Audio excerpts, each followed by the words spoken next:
A worker asked for a pay raise and felt he deserved a pay raise, and he received this note from his supervisor.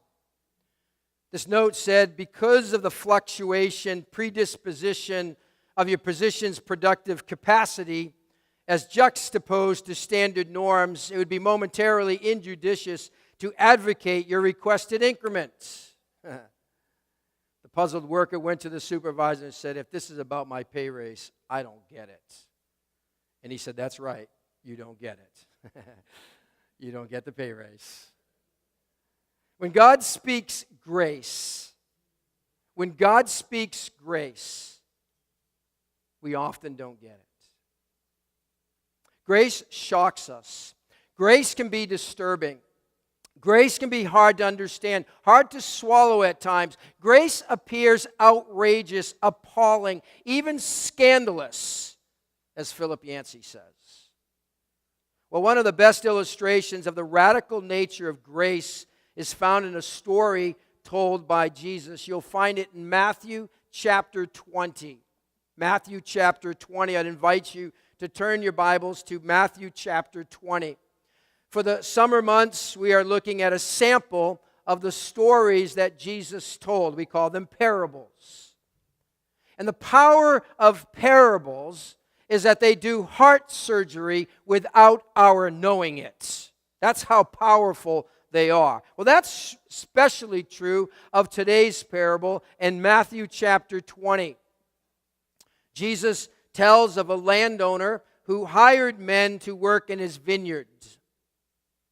Now, you're going to soon discover that our problem with this parable is not going to be in understanding it. Our problem with this parable will not be in some interpretive issues. Our problem with this parable will not be because of any cultural differences. Our problem with this parable will not be relating to this story. Our problem with this parable,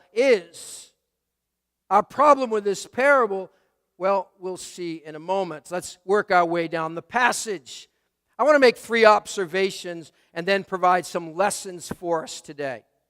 The first observation in Matthew 20 around this story surrounds the employment of workers. The employment of workers. Here's observation number 1. Some men in need were given the opportunity to work. Some men in need were given the opportunity to work. Look with me, Matthew 20, verse 1.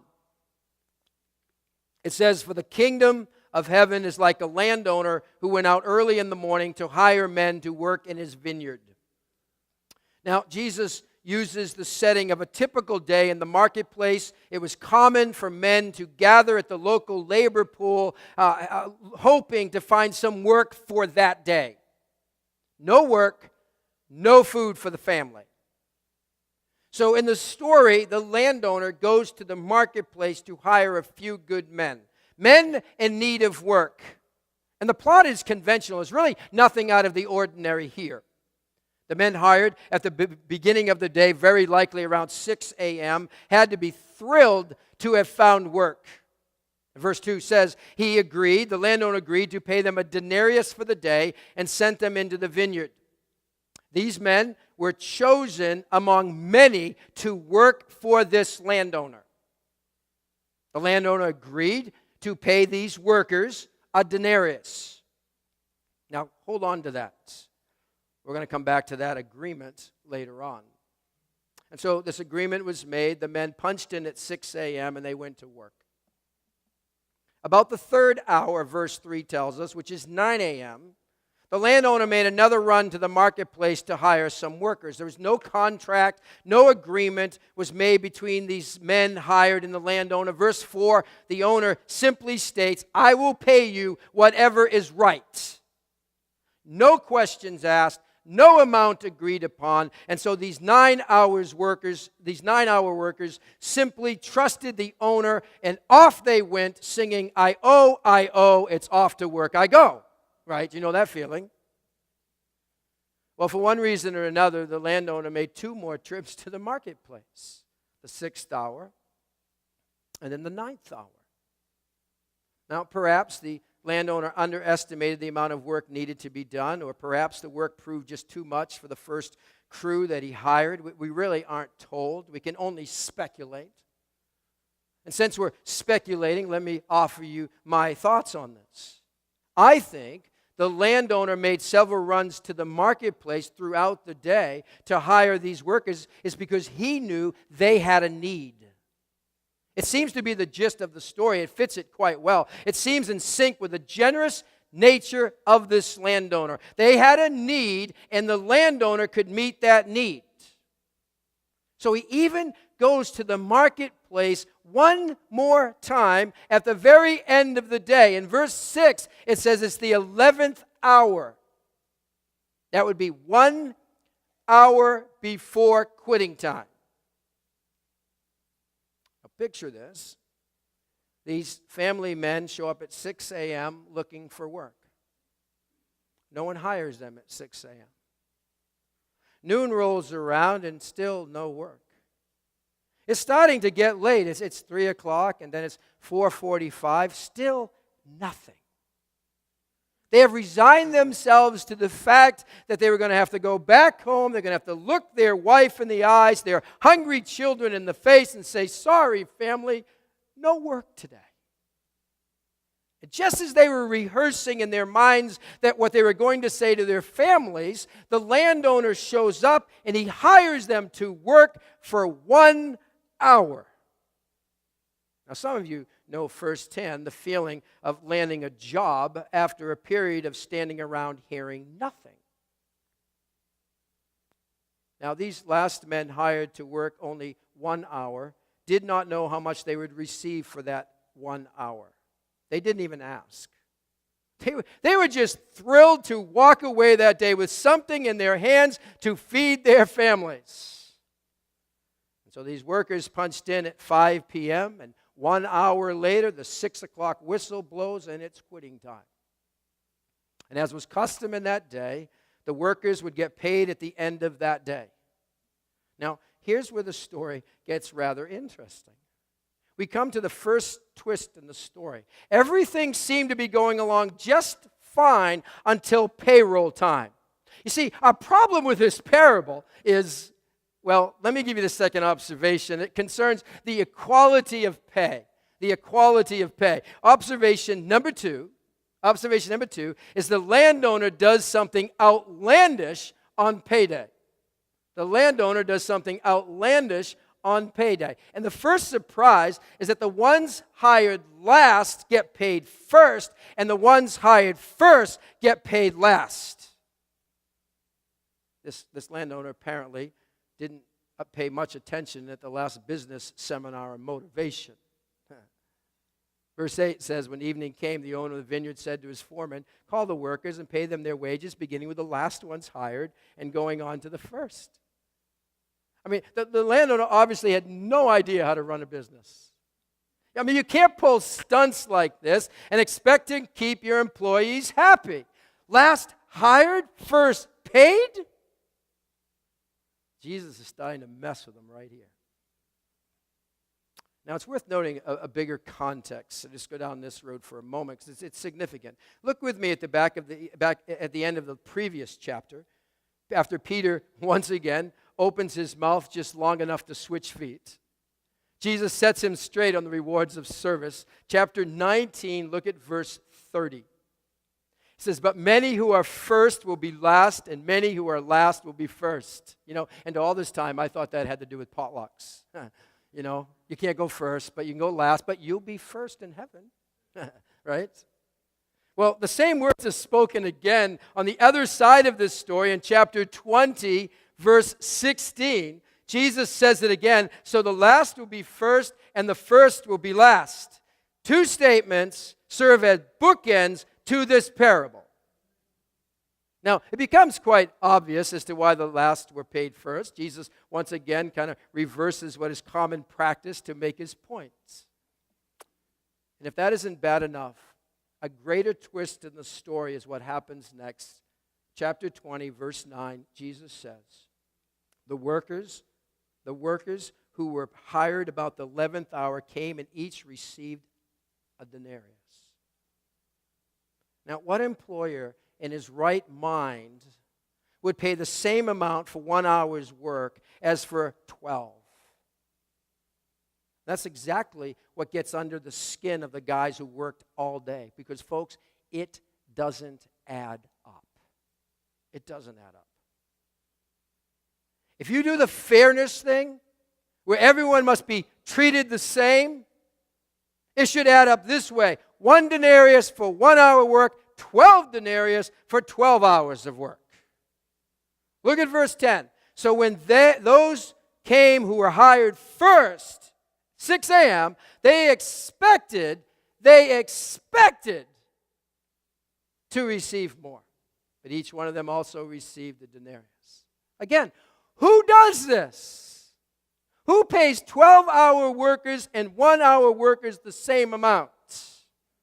Now, at this point, be honest. Who are you identifying with the most? See, our problem with the parable is, well, I think you're starting to feel it yourself. The landowner stirs up a bit of scandal because those who had worked in the heat of the sun for 11 to 12 hours would see that these guys who didn't work nearly as hard as they did are getting the same pay. That's the heart of the complaints.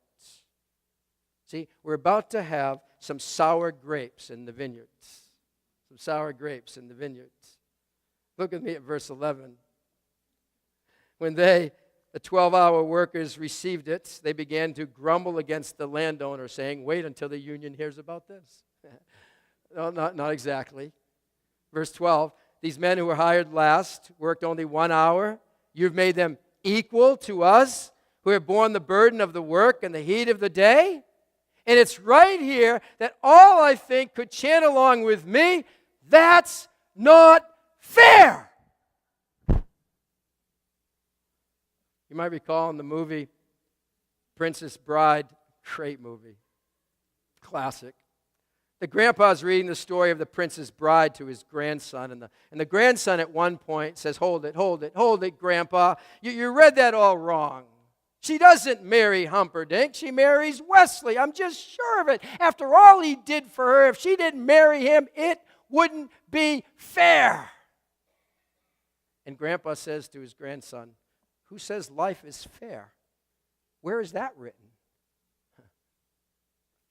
Well, apparently many are writing about it. I recently did a web search for the simple phrase, when life's not fair, and the search yielded a staggering 11.8 million results. That's how we feel. We tell our kids to turn off the music we don't want them listening to.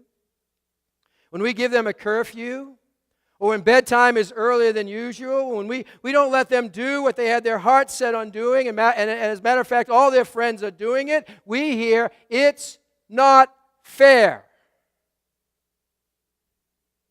Max Lucado tells of a time when he took his family to the bicycle store to purchase a bike for his 5-year-old Jenna. Jenna picked out a shiny bike with a banana seat and training wheels, and well, Andrea, who was age 3, decided she wanted one as well. After all, that'd be fair. Max then goes on to explain to Andrea that she was too young. He told her that she was still having trouble riding a tricycle and it was too small for a two-wheeler. Andrea still wanted a bike. That's not fair, she's thinking. And so Max went on to tell her that a big bike would bring her more pain than pleasure, more scrapes than thrills. She turned aside her head and said nothing. Finally, Max said to her, honey, your daddy knows best. Her response, she screamed it loud enough for everyone in the store to hear, then I want a new daddy. Now, it's a good thing we grow out of that, right? This whole it's not fair thing. It's a good thing we grow out of that. Or we may not say it aloud, but when that person cuts in front of us, or that promotion went to a coworker, or someone else gets the credit for the job we did, and we work harder and we work longer and we work better than everyone else and not get recognized, the cry of the heart is, it's not fair. Now, this story is not addressing the matter of speaking up against injustices in the world. It's not addressing speaking on behalf of those who are being treated unfairly, or even addressing maybe some unfair treatment leveled at you. There's a place for that, perhaps, but that's not the point for this morning. These 12-hour workers saw themselves as deserving of more than what the others received. After all, they worked all day. They worked all day in the heat of the sun. And in contrast to all the other workers, their pay was the result of their hard work. They earned it. In big, bold letters on the back of a beautiful $1 million yacht is the word deserved. That's what they named their yacht. Deserved. Deserved. I deserve more. I deserve better. I deserve. The problem with this parable, well, let me offer one last observation. It has to do with the explanation of actions. Explanation of actions, observation number 3. In the bottom line realm of economics and fair compensation, the landowner's actions don't add up. In the bottom line realm of economics and fair compensation, the landowner's actions don't add up. And it is the landowner's explanation of his actions, which, by the way, he owes no one. We enter here into the realm of grace. The landowner says to the 12-hour workers who are grumbling against him, says it to one who is representing the whole. He says, friend, verse 13, friend, I am not being unfair to you. Didn't you agree to work for a denarius? Take your pay and go. I want to give the man who was hired last the same as I gave you. Don't I have the right to do what I want with my own money? Or are you envious because I am generous? I mean, was the landowner being unfair to them? Did they not agree to work for the denarius? See, the problem wasn't in the owner's mistreatment of them, but in what he graciously gave to others. These 12-hour workers are grumbling about grace. You're waiting in the doctor's office, and you've been waiting for quite a while. You booked an appointment a month ago. The receptionist comes out into the room and says, whoever just walked in here with no appointment, the doctor will see you now. Are you thinking, well, that's nice. What a generous doctor. Come on. Is that what you're thinking? I'm not. Likely we're thinking something to the effect of, that's not fair. And what is at the root of this charge of unfairness? Well, as John MacArthur put it, this charge of unfairness was not grounded in a love for justice, but in the selfish assumption that the extra pay they wanted was pay they deserved. Isn't that the issue, really? Isn't it all about what we think we deserve? Here lies the problem. Our problem with this story, our problem with this parable is we consider ourselves to be 12-hour workers. Deep down at times, we think we deserve a little more. And then, you know what? That's the genius of this story. Jesus knew we would instinctively root for the wrong side. Well, there are 3 lessons for us in the story. I think we've already caught them, but let me spell them out for you. Lesson number 1. Lesson number 1 is God owes us nothing. God owes us nothing. It should be obvious by now that the generous, gracious landowner is God. The story is owner-centered. It's a story about the owner, his rights, his nature, His generosity, His grace, His mercy. It's not about us. And if we make the kingdom about us and our rights and what we are owed, we, like these 12-hour workers, will become embittered. And have you noticed? There are a lot of embittered believers around. Have you noticed it? I mean, have you met one? I have. It's not pretty. Why are there so many sour grapes in the field? Why are there so many sour grapes in the church? Well, did you catch the cause of their frustration? Verse 10. It's wrapped up in one word. Verse 10. They expected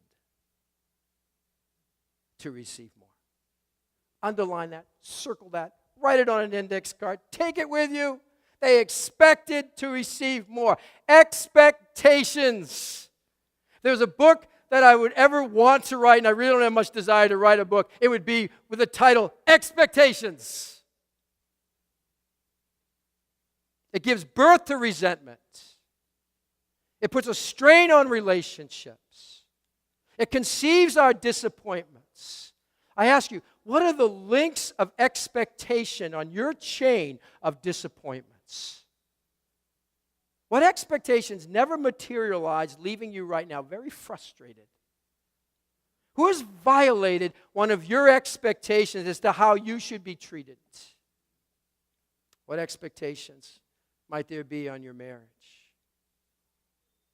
On your friendships? What expectations are getting in the way of you enjoying the delights of service for Him? What expectations are kind of ruining your even engaging in community at EBC? Because when what we have rehearsed in our minds is the way we think things ought to go, and how a certain person should respond doesn't play out as we expected, grumbling is not too far behind. You see, a spirit of entitlement is poisonous to our spiritual health. Two old friends bump into each other on the street one day. One of them looked very despondent, almost on the verge of tears. And so his friend asked him, "What has the world done to you, my friends?" And this very sad guy says, "Well, let me tell you. 3 weeks ago, an uncle died and left me $10,000. That sounds like you've been blessed," the friend says. But you see, 2 weeks ago, a cousin I never even knew died and left me $20,000 free and clear. That's a lot of money, the other friend says. "You don't understand," he interrupted. "Last week, my great aunt passed away. I inherited $30,000. Now this friend was really confused. "Then why do you look so depressed?" And he said, "This week, nothing." Don't we get that way? Don't we get that way? This week, nothing. Let me ask you this. If God never did another thing for you, would you still love Him? If God never did another thing for you, would you still serve Him? God owes us nothing. Nothing. Our problem with the story is we consider ourselves to be 12-hour workers. Karl Barth put it strongly. He said, "We dislike hearing we're saved by grace alone. We don't really appreciate that God doesn't owe us anything." Lesson number 2, God's kingdom runs on grace. God's kingdom runs on grace. The world of ungrace is at odds with God's world of grace. And the world that operates according to a person should get paid in proportion to his work, God's rewards are out of proportion to our service. God's grace really is opposed to almost everything we have been taught about life. In our world, it is people should get what they deserve. Plus and minus. That's why we do a lot of lawsuits. You get what you pay for is our motto. No pain, no gain. We say things like, well, the early bird gets the worm. You work hard, you get something. You don't, that's your own fault. Champion your rights. On and on it goes. God turns all of that upside down. The kingdom of God is on a level the world can't understand. It isn't about earning or deserving. It is about grace.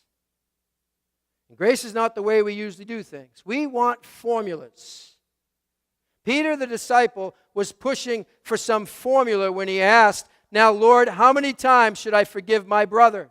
Now, we're going to be looking at that in a couple of weeks. He asked, how many times should I forgive my brother? What's the mathematical formula, Lord? I need to know that. We see it in the context of this story right here. Peter, back in chapter 19, verse 27, he says, we have left everything to follow you. What then will there be for us? It's a common thought. I do this, and I receive that. I do A, and then B should happen. And when it doesn't, we cry, unfair. Is your image of God a mathematical God? Do you continue to try and put grace into some mathematical equation? Listen, it won't add up. One writer spoke of it this way: God introduces the new math of grace with twists and turns no one expects. Grace, it cannot be calculated like a day's wages. It can be so disturbing at times. Grace, it shocks us in what it offers. It baffles us at times. It sounds the shrill of unfairness. God's grace is out of proportion to what we deserve. God is gracious and generous beyond all measure or comparison. Let's get our eyes on the landowner and our eyes off of the other workers. Ken Langley tells of a time in which he and his wife were worrying for a half an hour that they wouldn't get on an overbooked flight. They were then summoned to the check-in desk, where a smiling agent whispered to him that he was bringing them up to first class. And Ken continues to tell the story. He says, this was the first and only time we've been so pampered on an airplane. Good food, hot coffee, plenty of elbow room. He says, so my wife and I played this little game, trying to guess who else didn't belong in first class. One man stuck out, he says. He walked around the cabin in his socks, restlessly sampling magazines, playing with but never using the in-flight phones. Twice he sneezed so hard we thought the oxygen mask would drop down. And when the attendant brought linen tablecloths for our breakfast trays, he tucked his into his collar as a bib. He didn't fit. See, as we look around, we see misfits too. People who obviously don't belong. People who embarrass us, cause us to feel even superior to them. The truth is, we don't belong there any more than they do. God chooses any one of us for His work in His vineyard is absolutely amazing. It's all because of His grace, because His kingdom runs on grace. It was a generous and gracious nature of the landowner to have made 5 trips to the labor pool to invite workers for his vineyard. God calls out to individuals in need all the time, inviting them to the kingdom of grace, inviting them to work in His fields. And it reaches out to you. He extends His grace to you this morning. And if you're still trying to get it all to add up and trying to earn your favor with God, forget it. Put it aside and say, I take that grace. I take that grace. Receive that. Or perhaps if you're here and you're kind of having a hard time getting back on the field because you're a sour grape right now because you haven't been treated fairly, I encourage you, step back into the realm of grace and appreciate that God called you there to begin with. Because you don't belong there. I don't belong there. It's only because of His grace I can do anything for Him. I need to go to the third lesson, lesson number 3. As workers in the kingdom of grace, we ought to be the most gracious people around. As workers in the kingdom of grace, we ought to be the most gracious people around. You know, and I'm afraid at times we send a mixed message to the world. We speak of being saved by grace, and yet we come across at times as the most ungracious people. reminded of a sign that rests on a fence that says, "No trespassing." Absolutely no trespassing. Anyone, the sign says, anyone found trespassing will be prosecuted to the full extent of the law. And it's signed, Sisters of Mercy. Disconnect. We can be so harsh. I said we. We can be so mean. And then we sign child of God, Christian. We can really get hot and bothered about peripheral matters. I remember reading of a major rift between some ladies in a church in the Midwest. And do you know what this issue, this rift, this split was all over? Get this. A newcomer used Cool Whip. She used Cool Whip on her gelatin salad for the potluck rather than real whipping cream. Really? She was told, "You're new to this church. You'll soon learn we use only whipped cream around here." And then the member hit the switch, and the garbage disposal gurgled, and the gelatin salad was sucked down the drain from this life to the next. Okay, I'm not a big fan of Cool Whip. But really? Really? I mean, we smile, we shake our head in disbelief, but let's take a look at the things we really get angry about. The problem is we identify with the 12-hour workers, and so we're angry at God's right to dispense His blessings as He sees fit. Remember the prophet Jonah? He was all hot and bothered over the grace extended to Nineveh. Jonah complains, "I knew that you're a gracious and compassionate God, slow to anger, abounding in love." And the Lord replied to Jonah, "Have you any right to be angry?" Truth be told, we feel we do have a right to be angry. We think ours is a righteous anger. So our message to the world then is we're all hot and bothered by many things and short on grace. I'm told there's a large sign outside of a city in South Dakota which says the home of 30,000 friendly people and a few soreheads. I love that. I love that. Listen, don't be among the soreheads. Don't be among the sour grapes in the vineyard. I don't have enough time for that.